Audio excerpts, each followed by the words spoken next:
Hi there and welcome to this Rusty Compass Insights video. My name is Mark Bowyer and this is the first of two videos focusing on Vietnam's Mekong Delta.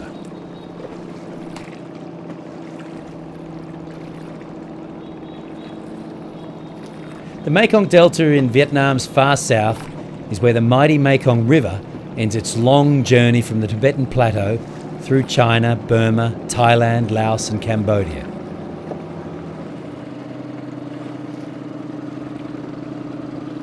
Along the way, millions of people depend on its rich bounty of fish and fertility. It also connects remote parts with more populous centres. The people of Laos, Cambodia and Vietnam are especially dependent on the Mekong River. Here in Vietnam, the Ministry of Finance estimates the Mekong Delta supplies half the country's rice, 60% of its fishery products, and a whopping 80% of its fruit and vegetable output. It's home to more than 17 million people, and it's a big part of the booming economy of southern Vietnam.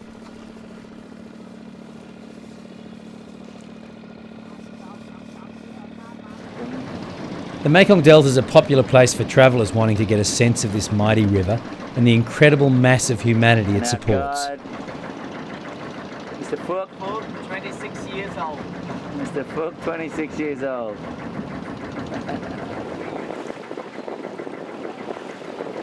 This is Kai Bear, a floating market that marks the starting point for many Delta journeys. The spire of this French colonial era cathedral looks a little incongruous in the distance.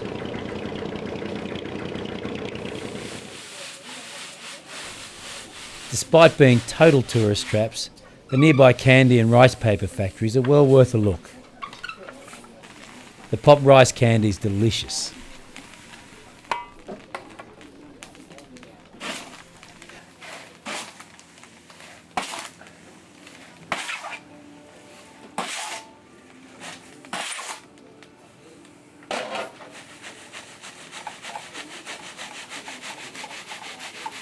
Separates the hot sand, and then you've got this popped rice.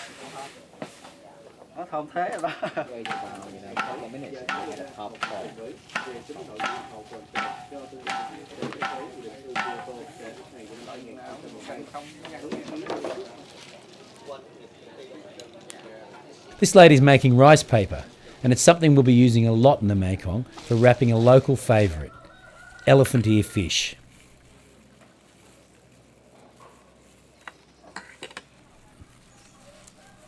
Along with the amazing fresh tropical fruits, this is one of the simple culinary delights of the area.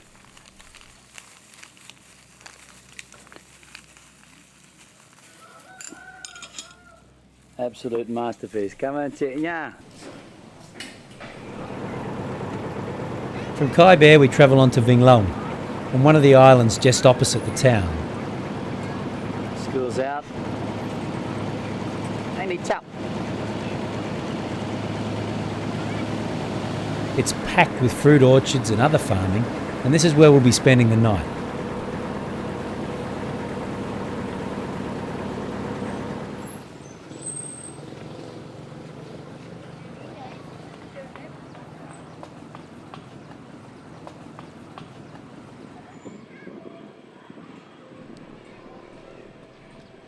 We jumped on some bicycles and visited the little town of Hoa Ninh.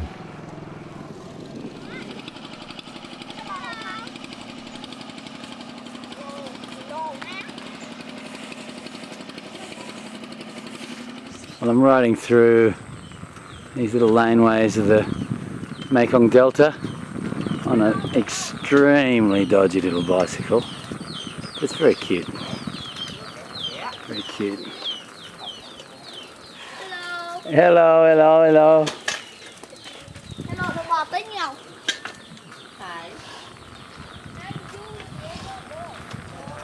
People are friendly.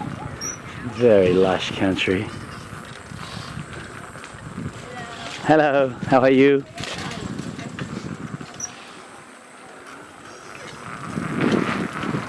Not sure whether I should be trying to do this one-handed. You can see the wheel on my bike is fairly dodgy. One-handed cycling up and down those bridges mightn't be such a good idea. Not sure whether the camera fully captures the interesting motion of my bicycle wheel. Nhưng mà xong ở đây rất thoải mái đúng không? Thoải mái. Thầy bác rất là khỏe. This 86-year-old native of the island, a mother of 7, invited us in for a little look at her beautifully rustic home. Nói chuyện thoải mái. Rất thoải mái. Nhiều tay đỡ lắm. Nhà của bác rất là đẹp. Rất là đẹp.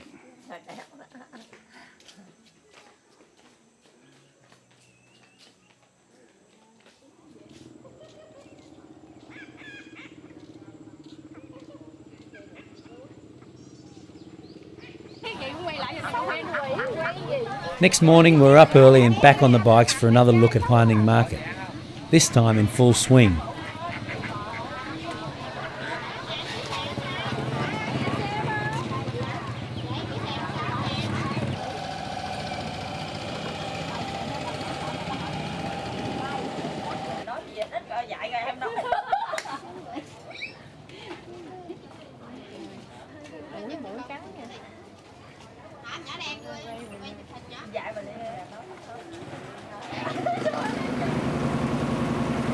We left our homestay and began the journey to Cần, the largest and wealthiest city in the Mekong Delta. The town itself doesn't hold much attraction. All the action's right here on the river. And the biggest draw for travellers to Cần is Khai Giang Floating Market. We rose at the crack of dawn to make sure we didn't miss anything.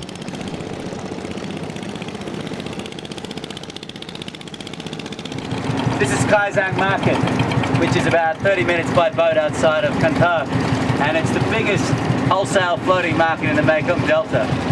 There's a huge amount of produce being exchanged here. You've got pineapple, you've got pomelo, you've got all kinds of fruit and vegetables. So we're going to drift amongst it for a little while and take a little look.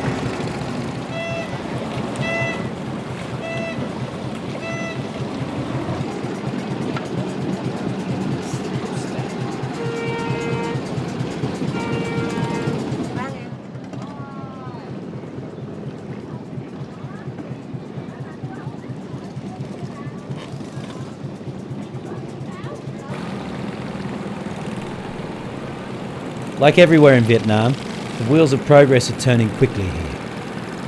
New bridges connecting Saigon with the Delta are gradually shifting transport off the river and onto the roads.